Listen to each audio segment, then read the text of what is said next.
Bienvenue dans le podcast de World Chef. Je suis votre hôte, Ragnar Fridriksson, et vous êtes sur World on a Plate. Aujourd'hui, nous avons un épisode très excitant. J'ai avec moi un invité spécial, personne d'autre que le président de World Chef, Andy Cuthbert.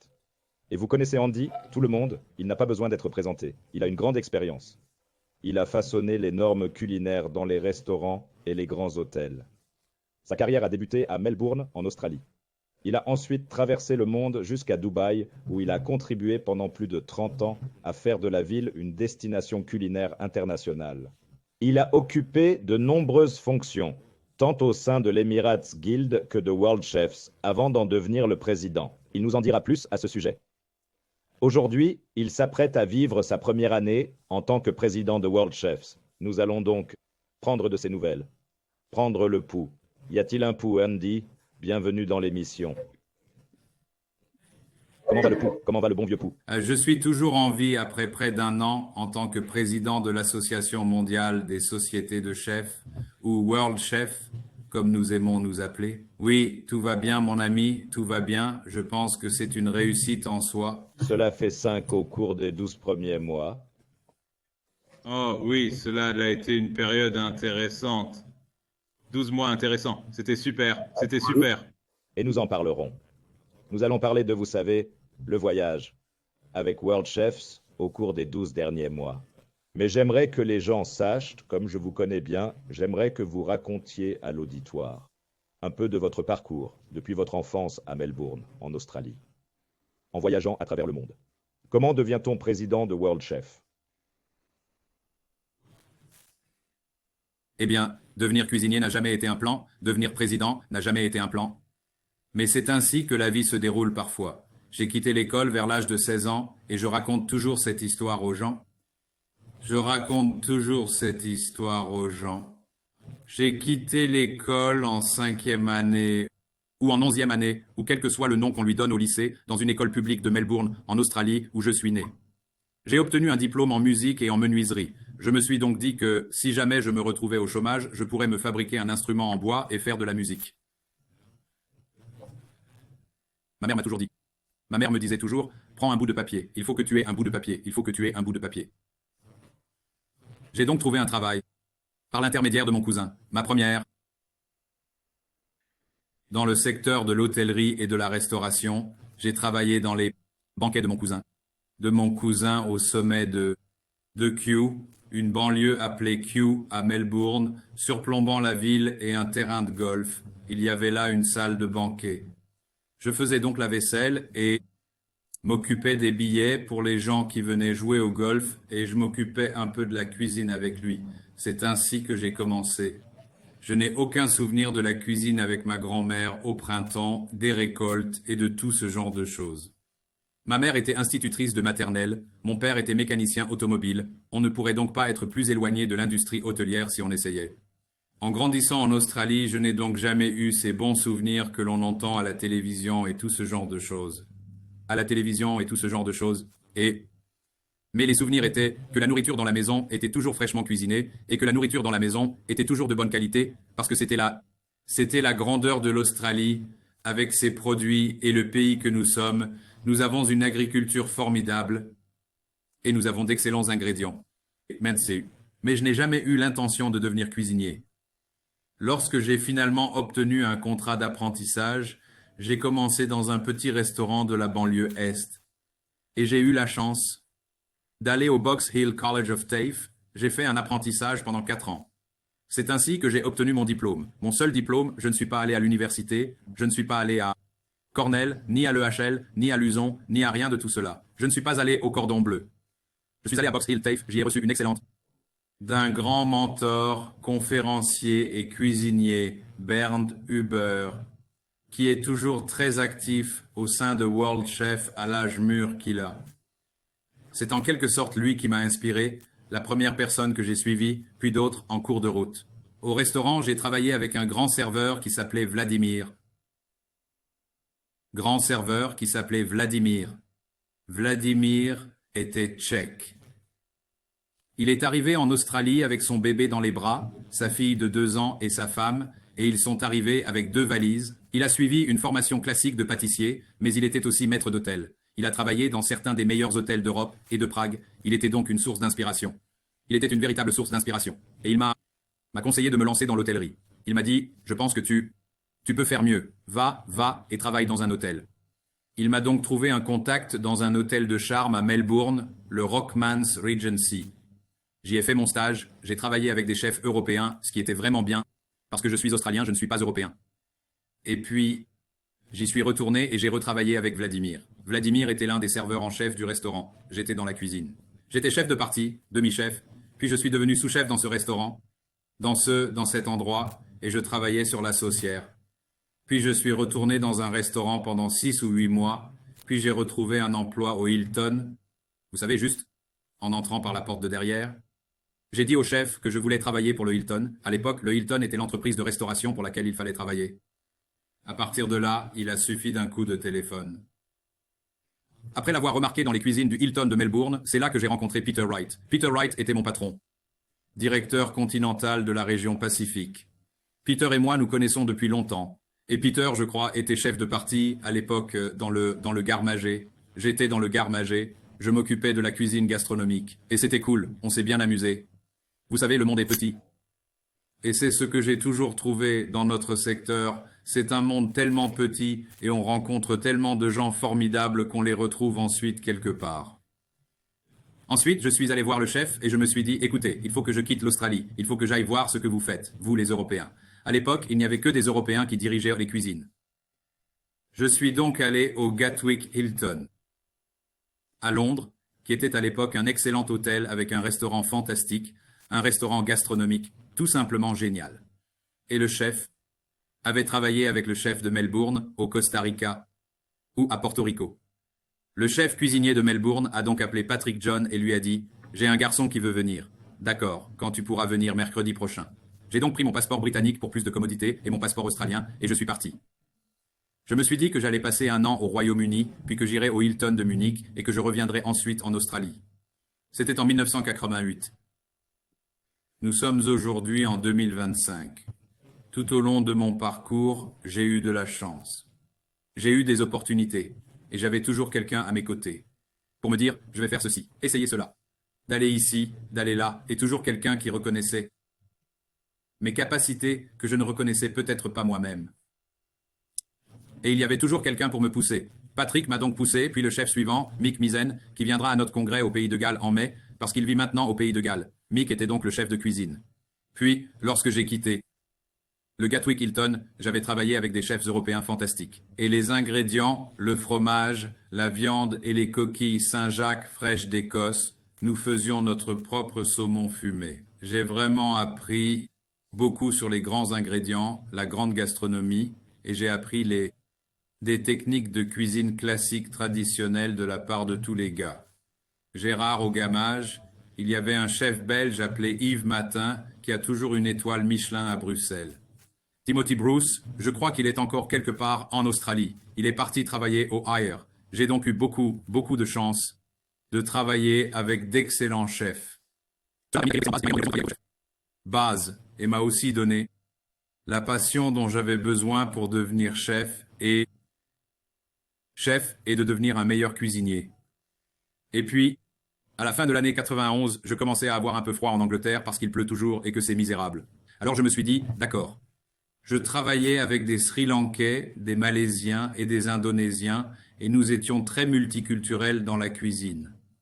Quelques Sri Lankais avaient travaillé à Dubaï. Je leur ai dit « Oh, il faut que tu ailles travailler à Dubaï, chef. » J'ai répondu « Pourquoi ? Oh, c'est vraiment bien, vous savez, le Dubai Hilton, c'est près du Trade Center. » J'ai dit « Mais où est Dubaï ? Oh, au Moyen-Orient, près de l'Arabie Saoudite. » J'ai dit « Oh, c'est vrai, d'accord. » Je n'avais aucune idée, absolument aucune idée. Encore une fois, c'était un coup de fil. Mick a appelé. Paul Allard, qui était le chef. Il avait fait une promotion en anglais à Abuja, où Paul était chef en Afrique. D'accord, nous allons l'interviewer. J'ai donc envoyé mes papiers et j'ai fait tout cela. Et le chef Paul m'a engagé comme sous-chef. Je suis donc arrivé à Dubaï le 6 janvier 1992 en tant que sous-chef à l'hôtel Hilton. C'est là que je suis resté jusqu'en 2025. J'ai donc travaillé pour le Hilton. J'ai appris la cuisine indienne, sri-lankaise, philippine et arabe. C'était très bien et j'ai aussi appris à gérer. Gérer. Vous savez, vous voyez à la télévision Vous savez ce que le marketing a fait pour notre industrie au cours des 10 ou 15 dernières années? Les émissions de télévision, MasterChef, Cut, toutes ces émissions de télévision sur le style de vie sont vraiment excellentes pour le secteur, car elles poussent les gens à reconnaître l'hôtellerie et la restauration. Pour que les gens reconnaissent vraiment l'hospitalité, la cuisine, les chefs et tout le reste. Cependant, il arrive que nous ayons encore problème de d'intimidation. Nous avons le problème de ne pas être inclusif. Nous avons le problème des cris et des hurlements. Je me souviens qu'en 2000, quand sommes-nous allés en Corée? Nous sommes allés en Corée en 2012. Anton Moselman est venu parler aux jeunes chefs et il nous a raconté l'histoire de la reprise du Savoy. Était-il au Savoy? Oui. Et il a dit que lorsqu'il y est allé, il y avait un chef qui criait tout le temps. Et il a dit aux gars, il a dit, écoutez, on ne peut pas faire ça, on ne peut pas faire ça. Et c'était dans les années 80, vous savez, chaque fois qu'il y allait. Et à la fin, il a dû demander à ce chef de partir. Il a dit, mais nous ne pouvons pas crier et hurler dans les cuisines. Et je pense que nous avons encore du travail à faire à ce sujet. Parce que nous voulons encourager les gens à entrer dans le secteur. Nous voulons que les gens restent dans le secteur pour toutes les bonnes raisons, pour faire carrière, et non pour être maltraités, harcelés, et avoir l'impression qu'ils ne sont pas assez bons ou autres. C'est tout. Lorsque je suis arrivé à Dubaï, j'ai donc dû apprendre à gérer les hommes. Et c'est une chose importante qui nous a échappé dans notre formation de cuisinier et de chef. Sur la façon de gérer le personnel. J'ai donc eu la chance de travailler avec des chefs du sous-continent extrêmement talentueux, qui n'ont pas eu peur de me remettre à ma place, ce qui était, vous savez, ce qui était bien, vous savez, et qui m'a fait le plus grand bien. J'ai également rencontré ma femme à Dubaï, ce qui m'a fait encore plus de bien. Madame Joséphine était l'hôtesse la plus en vue du restaurant gastronomique et j'étais le sous-chef. C'est ainsi que nous nous sommes rencontrés. Dubaï a vraiment été une grande maison pour nous, mais aussi une grande carrière pour moi. Et parce que j'étais là au tout début, j'ai vu tellement de choses et j'ai une telle longévité dans la ville et dans le monde. Longévité dans la ville et dans le pays. J'ai eu la chance de travailler en étroite collaboration avec le gouvernement, de participer à tous les grands événements, d'être très proche de certaines familles royales et de ce genre de choses. C'est donc un privilège. Lorsque j'ai rejoint mon entreprise actuelle, après avoir été chef cuisinier et chef exécutif au Hilton, j'ai rejoint le groupe Jumeirah, qui appartient au souverain, Son Altesse Sheikh Mohammed bin Rachid Al Maktoum. Il était le Premier ministre et vice-président des Émirats arabes unis. Il était donc notre propriétaire et avait commencé à construire le Jumeirah Beach Hotel. Nous avions créé une société appelée Jumeirah. Et le Jumeirah construisait des hôtels emblématiques. Nous avons le Berge Al Arab, puis nous avons construit l'hôtel Emirates Towers, Madinat Jumeirah, etc. La société s'est développée en même temps que la ville, et comme la ville s'est développée avec le tourisme et le département du tourisme, du commerce et du marketing comme il l'a fait, l'entreprise a grandi. Tourisme, du commerce et du marketing, comme on l'appelait à l'époque, et qui est aujourd'hui le département de l'économie et du tourisme de Dubaï, ils se sont attachés à promouvoir la marque Dubaï dans le monde entier en tant que destination touristique. Nous avons toujours été impliqués dans ce processus. Je pense que c'est l'une des grandes choses que j'ai pu faire. Je suis donc passé du statut de cuisinier à Melbourne à celui de chef exécutif. Cuisinier à Melbourne au poste de chef exécutif au Hilton de Dubaï, puis j'ai lentement évolué, je pense, pas par choix, mais tout naturellement des cuisines vers un rôle plus global dans le domaine de la nourriture et des boissons. Mais en cours de route, j'ai toujours gardé mon cœur et mon âme avec les cuisiniers, parce qu'en fin de compte, je suis un cuisinier. Et je pense que ce parcours, jusqu'à ce moment-là, c'est grâce à des personnes qui ont vu quelque chose en moi, m'ont fait confiance et m'ont poussé un peu plus loin. Et moi, je crois beaucoup à l'idée de rendre l'appareil. Je crois fermement qu'il faut s'assurer que, quoi que nous fassions tout au long de notre parcours de l'hôtellerie, c'est que nous emmenions nos collaborateurs avec nous. Il n'est pas bon de penser que l'on sait tout. Il n'est pas bon de penser que vous êtes le seul à pouvoir prendre des décisions et que personne autour de vous ne peut faire mieux que vous. Personne autour de vous ne peut faire mieux que vous. Si vous pensez ainsi, c'est la spirale infernale, car vous ne laisserez pas d'héritage. Lorsque vous partirez, vous laisserez un vide de connaissances parce que vous ne voulez pas partager. C'est pourquoi Tant que je continuerai à jouer un rôle, j'essaierai toujours d'apporter ma pierre à l'édifice, quel qu'il soit. Et aussi dans... Oui, je veux dire, c'est ça le truc. Mais il faut beaucoup de temps pour que certaines personnes réalisent que j'étais l'une d'entre elles. Il faut du courage pour changer. Il faut beaucoup d'introspection sur la façon dont on gère les gens et sur ce que l'on veut faire de sa propre vie. De gérer les gens et ce que vous voulez faire de votre propre vie, c'est vrai. Et puis, en 1992, quand je suis arrivé, c'était la création de la Guilde culinaire des Émirats. La Guilde culinaire des Émirats a été créée par Mike Lee, qui a été notre premier président, Alan Tong, que Dieu ait son âme. Il était le coordinateur.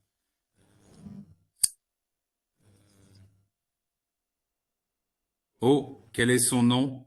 Mike Wunsch. Il est également décédé. François Portet, qui vit à Koh Samui, cuisine toujours à plus de 84 ans. Il y avait Peter Fuchs, à qui nous allons rendre visite au pays de Galles. Il était ici, il y avait McCarthy, il y avait un groupe de gars qui s'est organisé en 91 et 92. Et Paul Allard, bien sûr. Et ils ont créé la Guilde culinaire des Émirats. Au début, ils ont été aidés par les Shane de Roto, Sears et la Toque Blanche. Puis ils ont créé la Guilde culinaire des Émirats. Nous avons été créés en 92, en avril, lors d'une réunion au Hilton. C'était formidable, j'étais donc un membre fondateur, c'était bien.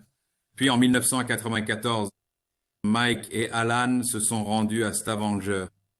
En 1994, à Stavanger pour le congrès, où ils ont reçu leur charte en tant qu'association nationale des chefs des Émirats arabes unis. C'est ainsi que nous avons commencé à participer à World Chef.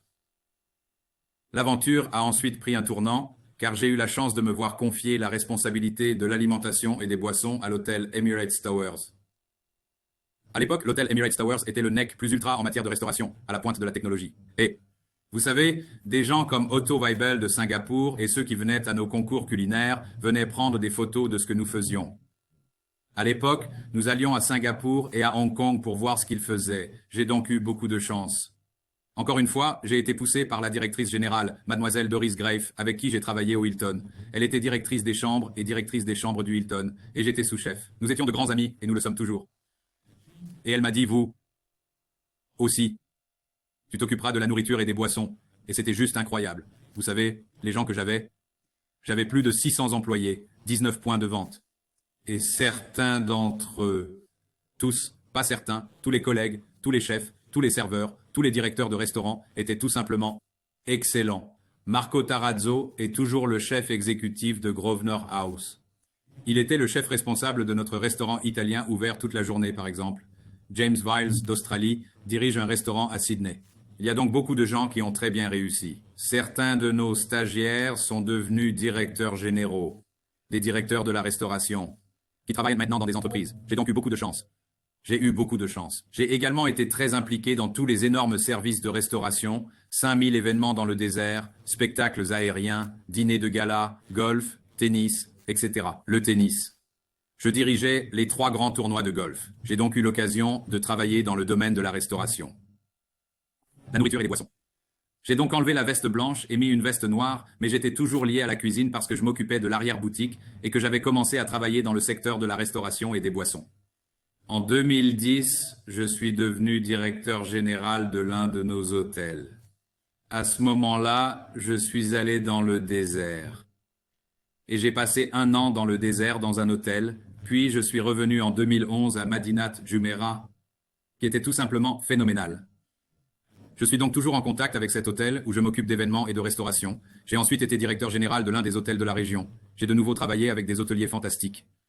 Ensuite, j'ai progressé pour diriger l'activité événementielle. Je dirige une boîte de nuit et un club de plage appelé Zero Gravity, qui est l'un des plus anciens clubs de plage de la région. Mais toutes ces opportunités, Ragnar les a créées parce que je faisais la vaisselle. À Melbourne? Absolument. Et c'est un parcours tellement étonnant et inspirant, presque comme un moyen de devenir un chef, et pour les jeunes à qui nous parlions tout à l'heure, et qui, vous savez, hésitent à entrer dans notre profession et à rester, qui hésitent à entrer dans notre profession et qui restent, et voient les opportunités qui s'offrent à eux. C'est ce que vous avez dit, vous mettez le pied dehors, vous sortez de votre porte, et les gens que vous rencontrez, et les petits, vous amèneront à la station suivante, puis à la station suivante.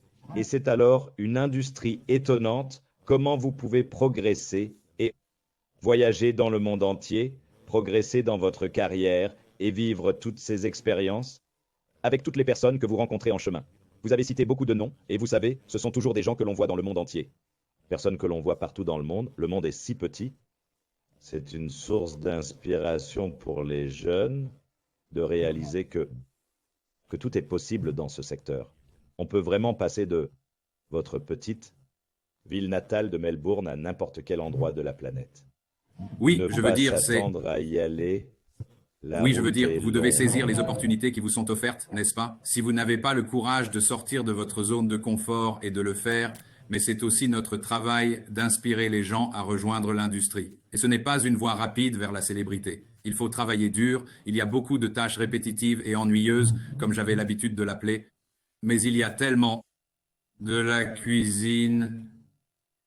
Et si vous avez une passion pour la cuisine, c'est ce qu'il vous faut. Vous devez avoir la passion de servir les gens. Il faut avoir la passion de vouloir travailler en équipe. Et c'est de l'équipe qu'il s'agit, surtout lorsque l'on gravit les échelons de la hiérarchie. L'échelle de notre leadership, vous savez, beaucoup de mes amis sont encore des chefs cuisiniers. C'est tout. C'est ce qu'ils veulent faire. Et chapeau, vous savez, pour moi, c'était tout simplement différent. J'ai quitté la cuisine au jour le jour.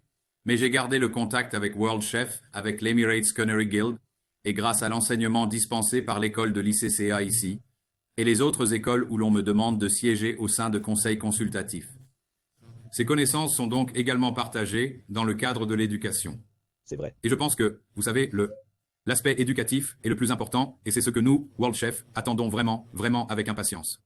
De notre académie et de toutes les plateformes que nous mettons en place pour l'éducation, de notre comité d'éducation, de nos plus de 141 écoles certifiées dans le monde. Vous savez, c'est génial. Et puis mon vrai pied dans la porte, je dirais, pour World Chef, c'est quand qu'il a fallu créer le comité de développement des jeunes chefs. Le comité de développement des jeunes chefs, sous la direction de l'ancien président Giesel. Et le docteur Billy Gallagher a dit « Je sais qui va s'en charger ». Il m'a donc appelé, et Billy est venu à notre congrès en 2008. À Dubaï et dans les Émirats arabes unis, nous avons accueilli le congrès du Moyen-Orient en 2008. Et Billy est venu. À ce moment-là, nous avions déjà commencé avec Alan Oriel, qui est aujourd'hui président de l'Emirates Culinary Guild, à nous organiser un peu autour des jeunes chefs. Alan était impliqué. Et puis Billy a dit « J'ai besoin que tu fasses quelque chose. J'ai besoin que vous continuiez. Ce que nous faisons dans le nom de Bill Gallagher. Et je veux que vous nous aidiez. Je veux que vous et Jodiane Pertin, Dale Liman d'Australie, toi et Alan, vous devez faire perdurer le nom, mais je veux que vous le fassiez. Vers 2010, je crois que j'étais déjà en poste. C'était mon premier rôle en tant que président du comité de développement des jeunes chefs. Cela s'est passé je crois que c'était en 2010 de mémoire. Nous avons fait venir un jeune homme, Jasper Jack, de Singapour, qui était le jeune chef de Singapour et qui est aujourd'hui président du comité. C'était donc ma première véritable plongée dans les World Chefs. Puis, en 2015, j'ai reçu un autre appel de Charles Carroll, le président. Il n'y avait pas assez de monde. Nous vous avons rappelé. C'est vrai. Donc, et puis, et encore une fois, Billy, que Dieu ait son âme. Malheureusement, Billy, nous avons perdu Billy en cours de route. Billy a dit, eh bien, on va confier le congrès à quelqu'un d'occupé, appelez Andy, et il le fera. Et on ne peut pas dire non à Bill Gallagher. C'est impossible. Andy, j'ai un travail pour toi. On a besoin de quelqu'un pour le congrès. Oh, oui, chef. Je n'avais aucune idée de ce dans quoi je m'engageais. C'est à ce moment-là que nous avons commencé à travailler ensemble, Ragnar, c'est vrai. Et puis, à partir de 2009, vous avez rejoint l'équipe. Charles et nous étions à Thessalonique. J'étais alors président du comité du congrès et de l'équipe de développement des jeunes chefs. J'ai donc eu la chance d'être en mesure de me présenter devant les membres. Donnez-moi un micro et 1 millier de personnes, j'adore ça. Et, vous savez, et j'aime ça, mais être sur scène, présenter les gens et voir comment la communauté fonctionne. et de voir les gens qui reviennent année après année au Congrès. Et je pense que, pour moi, l'un des plus grands souvenirs de World Chef, c'est toutes les choses que nous avons faites au Congrès, mais aussi toutes les personnes que nous avons rencontrées au Congrès et en cours de route. En tant que président du comité du Congrès, jusqu'à jusqu'à Singapour en gros, je crois. Oui, c'est vrai. C'était un voyage merveilleux. Ensuite, Alan Oriel m'a succédé à la présidence du comité des jeunes chefs il y a quelques années. Il a ensuite passé le relais à Jasper Jack. La planification de la succession était donc importante, mais toute cette implication et toute cette interaction avec la communauté mondiale de ce que nous sommes en tant que World Chef, comme vous nous décrivez, l'ONU des chefs, oui, c'est vrai.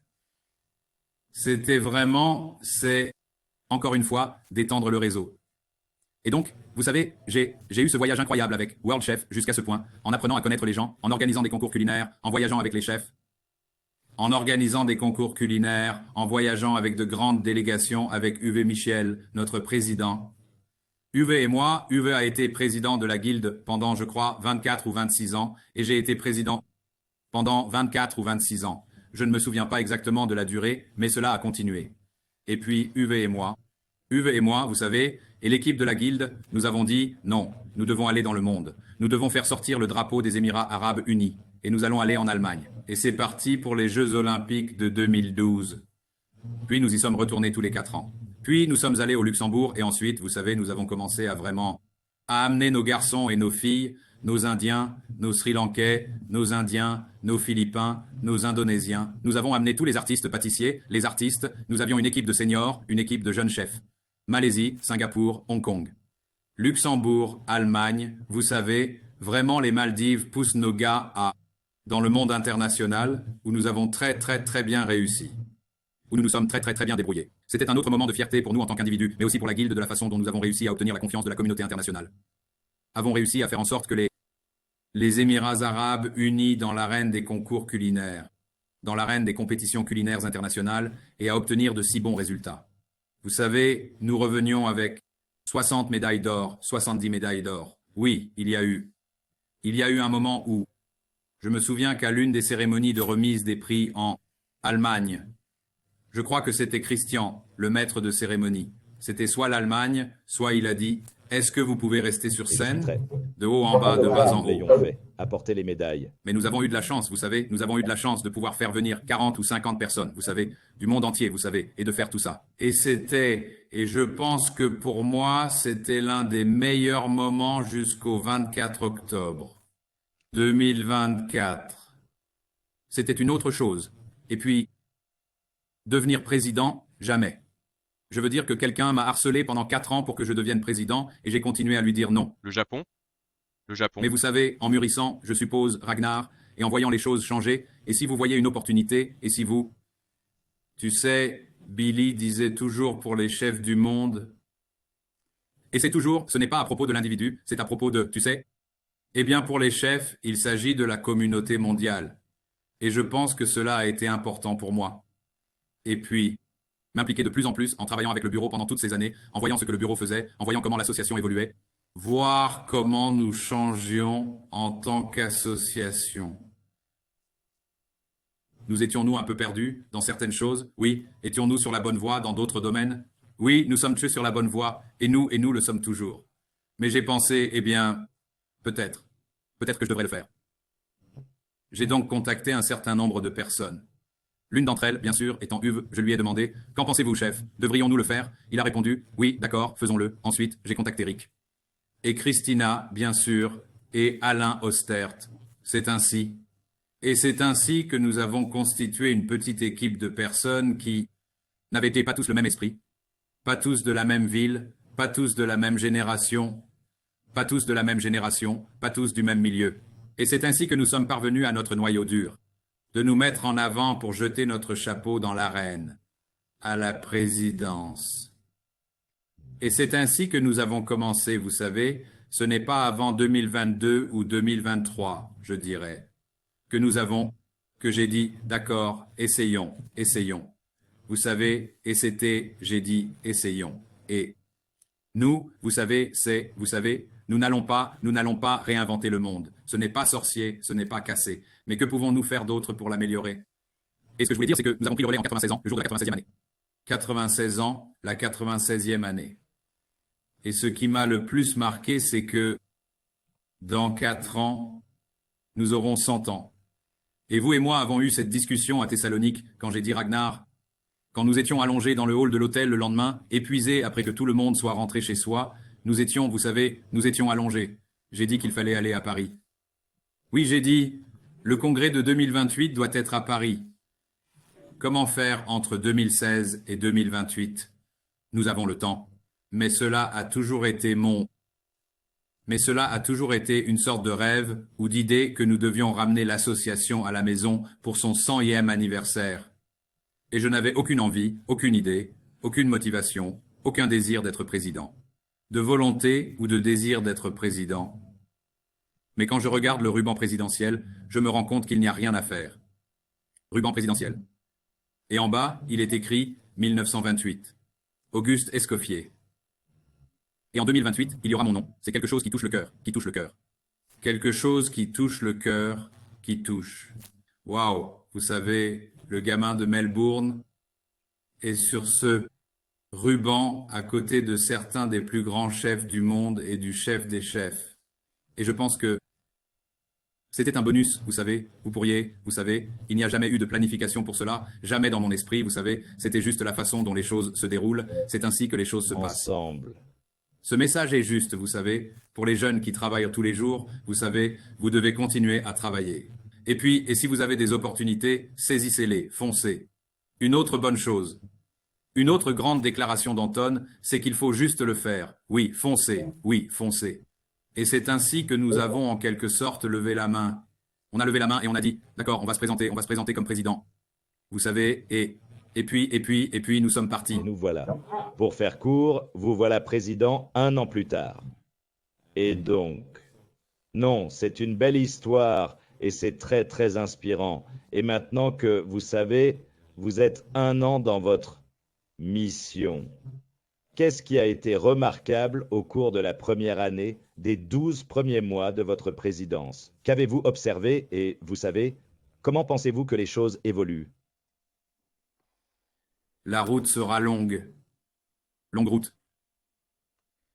Il y a beaucoup de choses à examiner. Il y a beaucoup de choses à écouter de la part de nos membres. Et c'est l'une des premières choses que nous avons dites, la communication et la transparence doivent figurer en tête de l'ordre du jour. C'est ce que nous avons exposé lors de notre candidature à la présidence.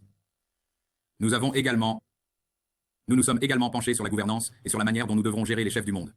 De diriger les chefs du monde. En tant qu'entreprise, nous disposons d'un bureau composé de 9 personnes. Nous avons la responsabilité de plus de 100 associations dans le monde.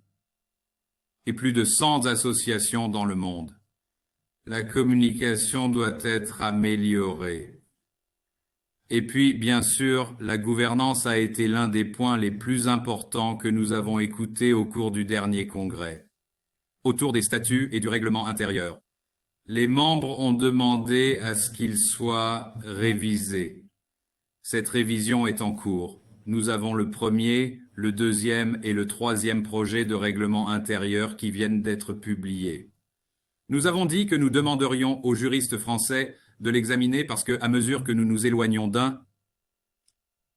d'un environnement de club à un environnement d'association et d'entreprise, et lorsque nous nous sommes installés en France en 2009-10, lorsque nous avons commencé à louer le bureau à Paris, et le nouveau bureau à Paris que nous avons visité était fantastique. Et c'est toujours en haut de l'agenda. Et l'autre partie qui a été extrêmement importante pour moi était comment allons-nous soutenir 100 ans de plus? Et que devons-nous faire pour y parvenir? Car ce qui nous a permis d'arriver ici ne nous permettra pas d'y arriver. Oui, ce que nous avons fait dans le passé est le reflet de l'excellence. Cependant, nous devons nous projeter dans les 100 prochaines années. Et mon souhait pour notre présidium est de terminer au congrès de 2028 et de passer le relais à la prochaine présidence, avec un plan, une structure et une stratégie solide en place, qui puisse faire avancer le prochain présidium comme nous l'avons fait pour une association très forte par la présidence et le conseil d'administration précédent. Et comment pouvons-nous honorer cela en honorant le prochain conseil d'administration qui me succédera? Je n'ai aucune envie de me présenter pour plus de 4 ans, car je pense qu'il est important que les dirigeants changent et que les dirigeants changent. Que le leadership doit changer et que le leadership doit être de céder la place, mais avec un plan de succession et une stratégie appropriée, parce que c'est votre responsabilité dans toute entreprise. Je pense également que la communication est essentielle. Comment communiquer? L'autre question qui nous a été posée par nos membres est la suivante.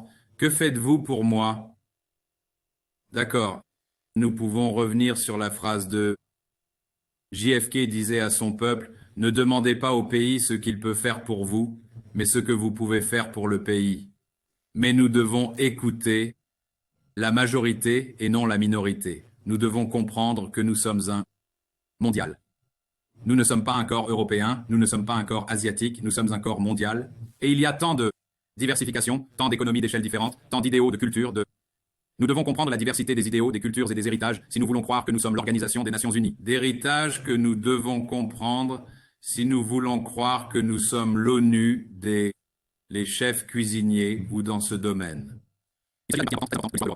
Et toujours une très grande partie de ce que nous devons faire en tant que le Conseil de la Sentinelle des chefs du monde, de la Sentinelle et du Bureau. Comment allons-nous communiquer vers les régions les plus éloignées du monde? Aujourd'hui, dans le moderne de l'IA, les gens disent que l'IA va prendre leur travail. Dans le monde moderne de l'IA, les gens disent que l'IA va leur prendre leur travail. Je pense que l'IA représente l'intelligence d'Andy, le personnel de notre entreprise. Mais comment pouvons-nous utiliser l'IA pour améliorer ce que nous faisons et le rendre plus facile? Cette semaine, nous avons eu un retour d'informations sur la langue espagnole, de la langue espagnole. Nous nous préparons à célébrer la Journée internationale des chefs le 20 octobre dans le monde entier. Nous avons un partenaire fantastique, Nestlé Professionnel. Nous avons engagé la responsable du comité, Vanessa Mackey, de l'ACF. La première dame du président René en Amérique. C'est une passionnée de tout ce qui touche aux enfants et à l'alimentation saine. C'est donc elle qui dirige cette commission. Mais tout est en anglais. Qu'allons-nous donc faire? Je sais que je vous ai écrit cette semaine, Ragnar. Les technologies dont nous parlons et certaines des choses que nous avons déjà commencé à examiner par le biais de Foodverse ou autres, comment pouvons-nous améliorer nos compétences en matière de communication pour atteindre tout le monde? L'autre point important de nos membres est l'éducation. L'éducation, ce n'est pas seulement aller dans une école hôtelière ou une école de gestion hôtelière en dépensant 100 000 € par an. L'éducation est aussi simple que l'hygiène alimentaire de base et l'hygiène personnelle pour un chef et le contrôle de la température dans un petit village quelque part. Mais comment communiquer? Comment faire passer cette éducation? Nous devons la rendre gratuite. Nous devons la rendre accessible à un plus grand nombre de personnes que la norme. La norme.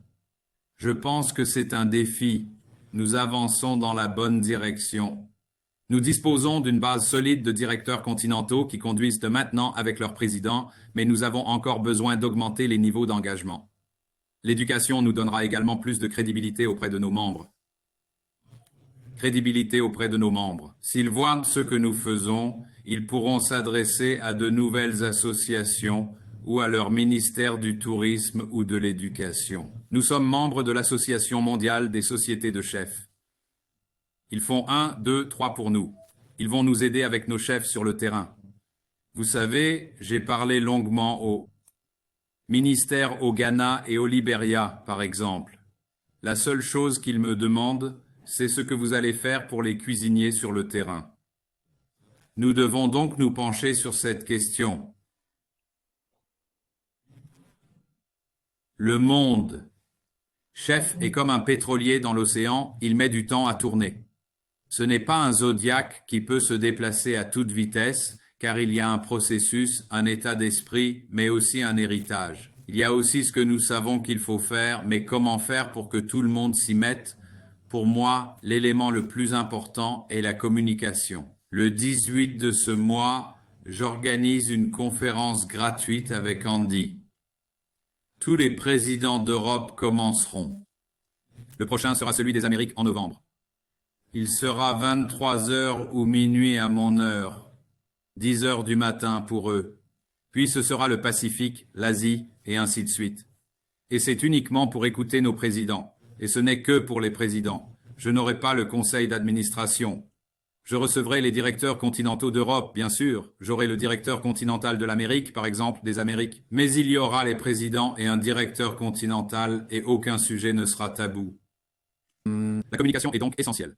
La gouvernance et les statuts que nous devons inscrire dans le règlement intérieur. Nous savons ainsi ce que nous sommes censés faire. Nous savons ainsi ce que nous sommes censés faire.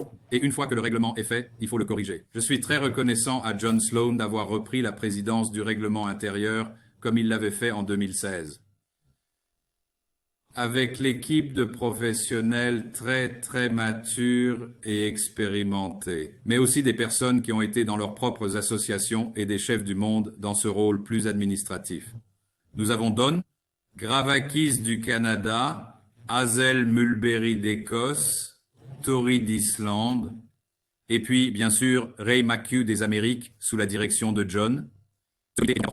Ce comité est donc important. Et la manière dont nous mettons en place les comités en est une autre. Vous m'avez demandé ce qui avait bien fonctionné. Je crois que les comités, la façon dont nous les avons constitués et dont nous avons demandé, pas dit, mais demandé, la façon dont les comités ont été constitués a apporté une nouvelle approche aux comités.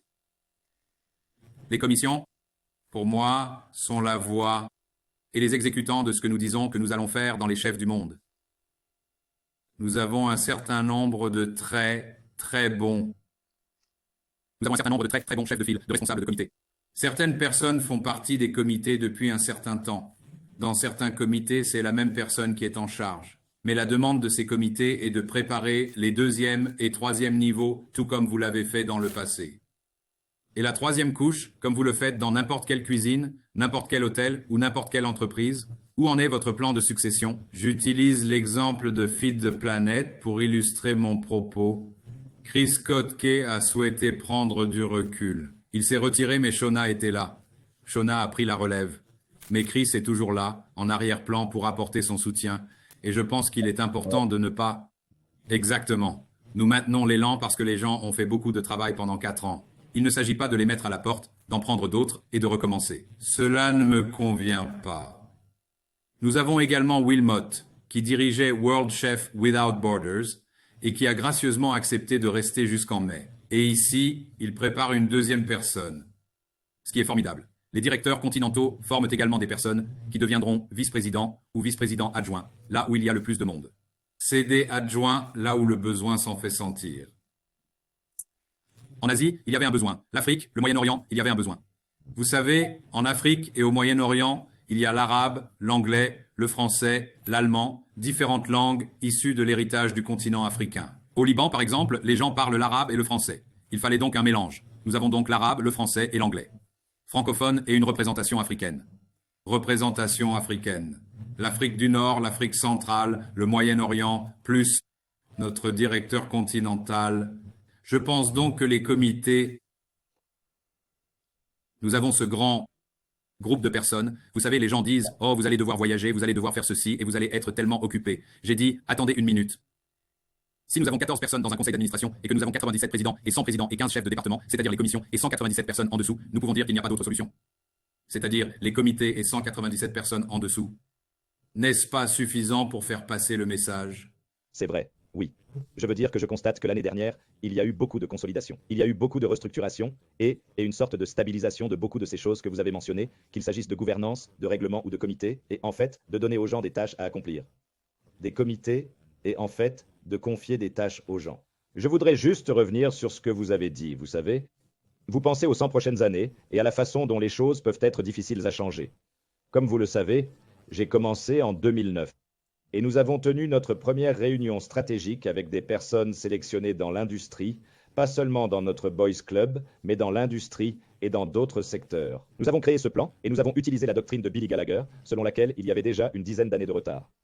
Qu'il était déjà vieux de 10 ou 15 ans. Ils, qui ont en fait, ont jeté, exposé cette vision. Nous devrions avoir un bureau avec un personnel, avec un directeur, avec les finances, avec les communications, avec ceci et cela, et comment le structurer.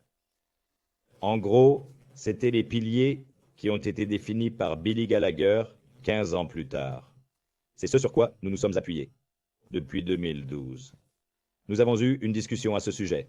Cela fait 12, 10, 12 ans que nous n'avons pas révisé où nous en sommes. Qu'avons-nous accompli? Je pense que nous avons réalisé tout ce qui était prévu dans cette doctrine. Maintenant, nous devons commencer à réfléchir. Où allons-nous maintenant? Et quel est l'avenir? Quelles sont les 100 prochaines années? Et donc nous, je veux dire, il y a eu un grand travail. Mais vous avez mentionné la communication maintenant en demandant au président ce qu'il pense, en demandant à différentes personnes. Nous allons maintenant avoir cette conversation avec les membres. Nous avons fait une analyse SWOT et beaucoup d'excellents commentaires en sont ressortis. Nous avons fait une analyse SWOT Je et pense cela a que donné c'est lieu un à de moment nombreux commentaires crucial. très intéressants. C'est bientôt notre 100e anniversaire. En 2028, nous avons vraiment un plan pour aller de l'avant. Et c'est fou. Une fois que vous avez un plan, il est écrit et tout le monde est d'accord. Ils pensent parfois qu'il se réalise d'une manière ou d'une autre. La doctrine a été écrite en 1992. Elle date de 92. La suivante date de 12 ans. Nous avons élaboré une stratégie en 15 ou 16. À Singapour, une stratégie a été élaborée et toutes sont similaires. Mais un autre, essentiel, pour moi, c'est le bureau. Le bureau sera là post-président. Le bureau sera là avant la présidence. Post-conseil, pré-conseil. Le bureau sera, pour moi, le bureau est là, constante. Et ce que le bureau a fait au cours des 12 derniers mois, nous l'avons dit ensemble, Agneux, lorsque nous sommes arrivés. Si nous voulons être la voix des chefs, si nous aspirons à être l'ONU des cuisiniers, alors nous devons commencer à jouer dans ce cercle. Et je pense que certaines des initiatives récentes autour de l'ONU, autour de la World Central Kitchen, le projet Burn Chef et les projets de l'UNESCO, qui ont permis à Connie et à son équipe de toucher des personnes dans certains pays. C'est exactement ce que nous devons faire, car nous commençons alors à être reconnus et un peu plus respectés pour ce que nous devenons, qui nous devenons et d'où nous venons. Et le but de la communication est de savoir qui est World Chef. Je n'ai jamais entendu parler de vous. Et ce thème reste gravé dans mon esprit. Nous ne sommes pas encore ce que nous pensons être. Nous ne sommes pas encore ce que nous pensons être. Nous sommes à mi-chemin, peut-être. Nous sommes Mais comment à mi-chemin, atteindre ce peut-être. public plus large? C'est le défi que nous devons relever au bureau. Mais pour moi, comme je l'ai dit, le bureau sera la constante. J'ai récemment eu le privilège d'être invité à la convention de l'ACF à Vegas.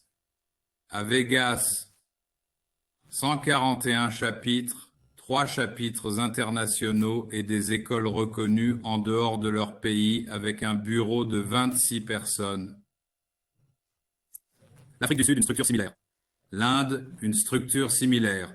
Beaucoup de nos grandes associations sont en fait, je crois et je suis fermement convaincu que le conseil d'administration et les membres de la sentinelle des chefs du monde doivent comprendre que c'est ce qu'il faut faire, comprendre que c'est ce que nous devons faire. Nous ne sommes pas une association locale. Nous sommes l'organisme mondial, nous sommes l'association mondiale. Tous les autres sont avec nous, et c'est là le plus difficile. C'est Et aussi c'est le la Sud. partie suivante qui nous met au défi, moi et mon équipe. Et c'est là que nous ferons appel au soutien des membres. Le soutien des membres. Lorsque je suis arrivé, il y a 15 ans, et jusqu'à aujourd'hui, peut-être même jusqu'à très récemment, j'ai toujours considéré un bateau mondial comme une start-up, et nous faisions et essayions tant de nouvelles choses en passant d'une personne dans le bureau à maintenant 9 personnes dans le bureau, et nous allons ajouter d'autres personnes l'année prochaine. Donc bientôt 10 personnes. C'est vraiment ce que vous dites. Cela va stabiliser cette personne Personne n'est permanent et personne n'est non, tout le monde est rejeté. Tout le monde peut être remplacé et il n'y a pas de danger de disparaître. Mais oui, nous avons travaillé comme une start-up et je pense qu'il est temps de s'arrêter et de réfléchir à la manière de devenir une véritable entreprise professionnelle avec une vision à long terme, des structures en place et une gouvernance en place qui nous permettent d'atteindre cet objectif. Gouvernance qui nous Oui. permettent d'atteindre cet objectif. Cette autre étape où nous deviendrons euh, euh, reconnus comme l'organisme mondial dans le monde entier, que ce soit au niveau des nations ou des chefs de cuisine, des cuisiniers à la chaîne et de tout ce qui existe dans le monde. Nous devons être les personnes à qui s'adresser. Oh, allez voir ces gens-là, ils savent. Ils savent. Je suis dans ce pays depuis si longtemps, je demanderai à Andy, il saura. Si nous allons à Singapour, demandez à Otto, il saura. Si nous allons au Luxembourg, demandez à Alan, il saura. Oh, j'ai besoin de savoir. Quelque chose en rapport avec l'art culinaire. Oh, adressez-vous à World Chef, ils sauront peut-être. J'ai reçu un commentaire de Oui, et je pense que serait le rêve ultime, mais nous devons le mettre en place. Nous devons faire un pas en avant, 2 pas en arrière, puis repartir de l'avant. Mais l'autre élément de connexion que je n'ai pas abordé et qui est le plus important, ce sont nos sponsors. Les gens qui nous ont soutenus toutes ces années et, en tant que parrainage, en espèces, en nature ou en soutien, devient de plus en plus difficile. Que faisons-nous pour tenir notre promesse envers eux aussi? Pour moi, c'est le plus important. Nos membres, nos présidents des grandes associations sont les plus importants, tout comme les jeunes, les plus récents. Nouveaux. Aujourd'hui, dans les îles Cook, qui se trouvent à 14 heures d'avion de l'Australie, ils organisent le Global Chef Cook-Off dans une école sous la houlette de la présidente Carleen. La télévision des îles Cook a choisi d'en faire un sujet d'actualité. 15 minutes qu'ils ont publié dans le monde entier. Les îles Cook sont petites. 37 000 personnes suivent la chaîne de télévision sur Facebook, par exemple. Mais là, ils font la promotion de World Chef, Global Chef, la demi-finale de l'épreuve du Pacifique aux îles Cook. Des gens comme Carleen font donc de leur mieux. Avec elle-même, Matt McBain est là-bas et Peter y va. Il y a donc un groupe de personnes qui les aident, mais ce sont eux aussi qui se demandent comment ils vont faire pour gagner. Comment allons-nous les aider à monter et comment nos sponsors peuvent-ils nous aider? Et la chose la plus importante avec notre parrainage, comme nous le savons dans les affaires, c'est quel est mon retour sur investissement. Qu'est-ce que j'en retire? Quel est mon marketing? L'époque où l'on disait, voilà, vous avez de l'argent est révolue. Voilà, vous avez de l'argent, les gars, ça va aller. Non, non, non. Vous savez combien d'utilisateurs Facebook avez-vous? Combien? Où est votre portée? Où cela se situe-t-il? Et c'est important pour nous en tant que World Chef. La partie entreprise ou autre, peu importe comment on l'appelle, de vraiment soutenir nos sponsors. Ainsi, nous pourrons à notre tour soutenir nos membres. Nous avons eu de grandes discussions sur les frais d'adhésion, sur les frais de congrès et sur le fait qu'ils sont réservés à certaines personnes parce que les autres n'ont pas les moyens de les payer. Cela m'a mis au défi, non seulement en tant que président, mais aussi en tant que directeur continental d'une des régions les plus pauvres du monde. L'une des régions les plus pauvres du monde, l'Afrique. Je ne considère pas les pays du Moyen-Orient où je vis comme l'un des pays pauvres. Nous sommes ce que nous sommes aux Émirats arabes unis. Nous sommes ce que nous sommes dans les Émirats arabes unis, en Arabie saoudite, au Qatar et à Bahreïn. Les États du Golfe vont bien, mais le reste de la zone continentale a été très difficile. Et bien sûr, comment? Le soutenir? Mais cela m'a toujours interpellé en tant que directeur continental de ce que nous faisons pour le Congrès afin d'attirer davantage de personnes au Congrès. Comment pouvons-nous susciter l'intérêt des gens à venir? Quelle est la valeur ajoutée? Et je pense que beaucoup de nos membres ne voient toujours pas la valeur qu'offre le Congrès. C'est cher. C'est un long voyage si vous venez d'Australie ou des îles Cook pour vous rendre au pays de Galles. Cela prend beaucoup de temps sur les vacances des gens. C'est beaucoup de temps perdu pour le travail. Les gens se précipitent sur leurs propres affaires. Ils ne seront pas là pendant au moins 6 ou 7 jours. Il y a donc beaucoup de choses auxquelles nous devons réfléchir quant à la manière dont nous procédons à certains de nos travaux collectifs. Nous devons nous demander ce qu'est le Congrès et à qui il sert. Et peut-être devrions-nous faire des choses différentes pour les jeunes chefs, peut-être dans des lieux différents, et faire plus de choses pour l'ensemble de l'année, avoir un congrès chaque année pour que les présidents votent sur les statuts et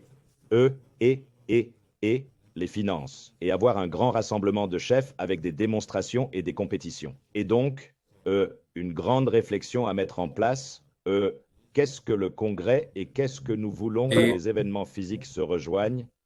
C'était l'une des questions lorsque je suis devenu président. C'est trop cher. Nous ne pouvons pas nous le permettre. Ce n'est pas bon. D'accord? Que pouvons-nous faire? Je me suis donc engagé à ce que nous allions à Paris en 20 ans. J'ai pris l'engagement que nous irons à Paris en 2028. Mais ce sera un autre. Nous en avons discuté avec Charles Carroll, qui a pris les rênes de la présidence du Congrès avec le bureau et le conseil d'administration. En 2028, il faut que ce soit une célébration des chefs du monde entier. Il faut que ce soit une célébration de la nourriture, de la gastronomie et de la camaraderie du travail en cuisine. Le Congrès sera donc différent. Il y aura un peu de travail le dernier jour, mais il s'agira avant tout de ramener l'association à la maison pour son 100e anniversaire. L'association pour son 100e anniversaire. Mais il y aura aussi le prochain. Que ferons-nous en 2030, puis en 2032? L'une des choses les plus importantes que nous ayons faites, c'est que nous savons que les concours sont si importants pour les jeunes. Parce que nous savons que les concours sont si importants pour beaucoup de nos membres, et il y a de grands concours qui se déroulent tous les jours. Nous venons de terminer le salon du chocolat à Dubaï. À Kuala Lumpur, le Global Chef et le FHM viennent de se terminer au Food Hotel Malaysia à Kuala Lumpur. Aujourd'hui et demain, nous aurons des Global Chefs dans le Pacifique. Un concours se déroule à Bakou. Il y a un concours qui se déroulait en Croatie ou ailleurs il y a 6 semaines. Croatie ou ailleurs il y a 6 semaines. Les Maldives, c'était il y a 2 semaines. Les compétitions sont donc très importantes. Comment faire en sorte que nous puissions tirer le meilleur parti des concours? Et nous avons notre défi Global Chef. Pâtisserie, jeune, végétalien et senior. Comment faire de ce concours un concours de classe mondiale, le meilleur de sa catégorie, que les gens aspirent à participer? Olympiade culinaire. Coupe du monde de Luxembourg. Bakoustio. En sommes-nous là? Je pense que nous en sommes proches. Nous devons réfléchir à la manière d'améliorer encore les choses. Mais nous devons être les premiers, les meilleurs de leur catégorie. C'est pourquoi nous cherchons, et nous l'avons fait récemment en tant que conseil d'administration, après de nombreuses discussions et de nombreux retours en arrière et en avant, ainsi qu'avec l'aide du bureau des membres, nous avons lancé un appel d'offres avec le Global Chef pour essayer d'ancrer les finales dans une seule ville, ville. Quelque part. Dans le monde entier, quelque part, pendant 3 ans ou 3 cycles.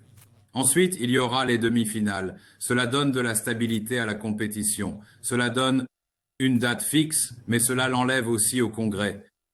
Ce qui, on ne distrait pas, on ne cannibalise pas l'audience en ayant des gens qui regardent la compétition et d'autres qui regardent le Congrès. Nous avons tout le monde qui regarde le Congrès, Nous avons tout le monde qui regarde le Congrès, tout le monde qui pousse et regarde la compétition, ce qui donne au Global Chef la reconnaissance et la visibilité qu'ils méritent et qu'ils doivent avoir. Mais cela aide aussi les jeunes qui cuisinent derrière les fourneaux. Cela leur permet d'être reconnus, car c'est à eux que le concours s'adresse, ainsi qu'à ceux qui nous soutiennent. Il y a donc beaucoup à faire. Il y a beaucoup à faire. Nous avons l'occasion d'améliorer le Congrès et moi-même. J'espère que les membres sentent qu'il y a du mouvement. J'espère que les membres sentent qu'il y a un changement de direction dans certaines des choses que nous faisons. Et ces entretiens libres avec moi-même, où aucun sujet ne sera tabou, seront très inspirants. Vous avez mentionné l'analyse SWOT, nous l'avons donc envoyée. J'aurais aimé voir plus de réponses. Mais les réponses que nous avons reçues étaient excellentes parce qu'elles sont honnêtes et transparentes. Certaines sont difficiles, d'autres sont agréables, mais nous ne sommes pas là. Pour être gentils, nous sommes ici pour donner le meilleur de nous-mêmes à nos membres, mais nous devons aussi chercher à savoir comment nous pouvons nous améliorer globalement. le sort de tous les cuisiniers. Quelqu'un m'a demandé si nous étions réservés aux cuisiniers, ou les pâtissiers, les bouchers, boulangers, les artistes, les cuisiniers. À qui nous adressons-nous? Nous sommes pour l'industrie alimentaire, vraiment. Nous sommes ouverts à tous, Ragnar. Il n'y a aucune stipulation qui dit que vous ne pouvez pas être ceci ou cela. Bien sûr, les bouchers, les boulangers, les pâtissiers, cuisiniers à la chaîne. Lorsque j'étais à Las Vegas, j'ai discuté avec l'un des gars qui travaillait derrière l'un des comptoirs dans le hall de l'hôtel. Je lui ai dit « Oh, comment allez-vous, chef ?»« Oh non, je ne suis qu'un cuisinier à la chaîne. » J'ai dit « Non, non, mon pote. Tu es un chef. Tu sers, tu cuisines, tu fais, tu te gères.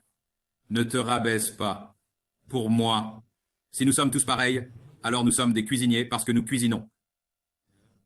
Chef, on gère, mais cuisiniers, on cuisine tous. C'est ce que j'espère vraiment. J'espère que les membres... Les choses n'avancent pas aussi vite que nous le voudrions parfois, mais c'est l'environnement dans lequel nous nous trouvons.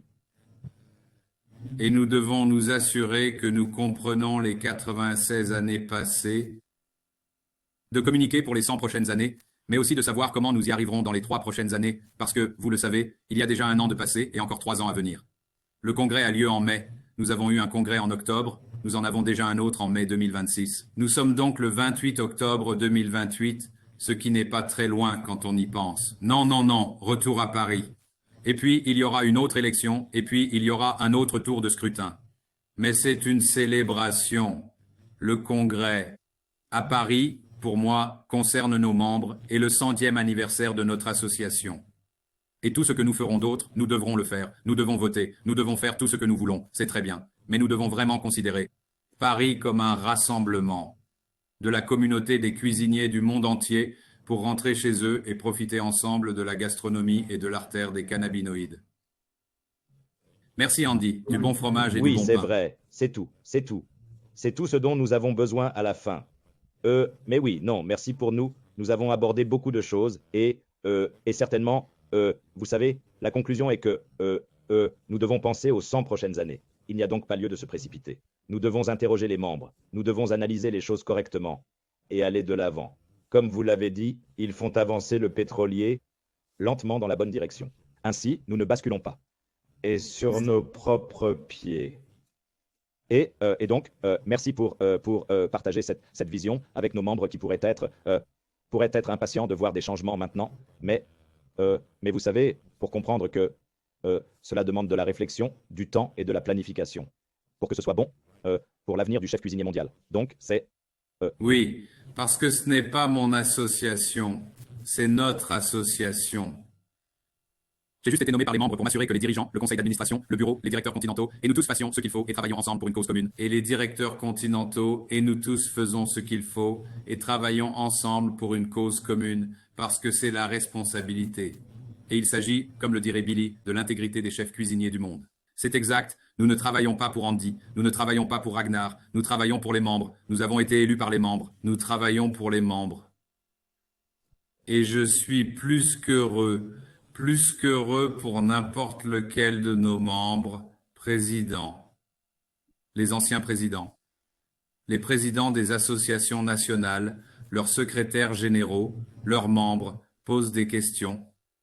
Envoyez-moi un email, écrivez au bureau, parce que sans les membres, nous ne sommes rien. Et sans le bureau, nous ne serons rien non plus, car nous serons alors comme une association locale. Il y a donc beaucoup à penser et beaucoup à faire, comme tu l'as dit Ragnar, et beaucoup à planifier et beaucoup à faire. Planification et beaucoup de réflexion, mais pas de procrastination.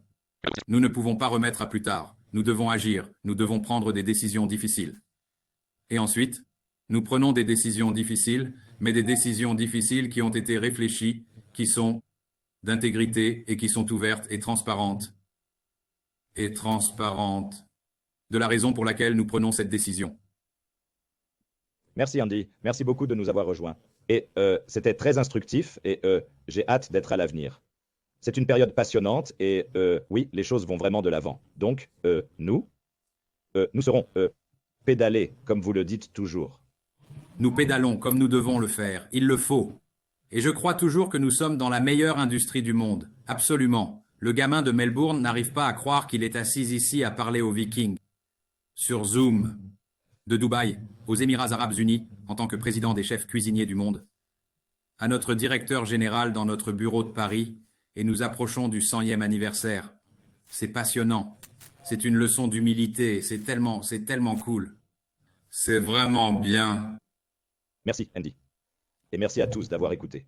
Vous écoutez le podcast d'un chef du monde. Nous avons parlé au président Andy Cuthbert. De son parcours pour devenir président et de sa vision pour les chefs du monde à l'avenir, et de la façon de faire avancer cette vision, avec les membres. N'oubliez pas de vous inscrire au congrès des chefs du monde, worldchefcongress.com ou worldchef.org, vous trouverez un lien. Il est encore temps de profiter des tarifs pour les inscriptions anticipées, des tarifs très avantageux en fait, parce qu'il y a beaucoup de choses incluses. Alors n'oubliez pas de nous rejoindre au congrès mondial des cuisiniers au Pays de Galles en mai 2026. À part ça, n'oubliez pas d'aimer le podcast des chefs du monde. Et, de vous abonner à notre podcast pour que nous puissions vous apporter plus de contenu. Vous écoutez un podcast des chefs du monde, le monde dans une assiette. Je suis votre hôte, Ragnar Fridriksson. Merci à tous et bonne continuation.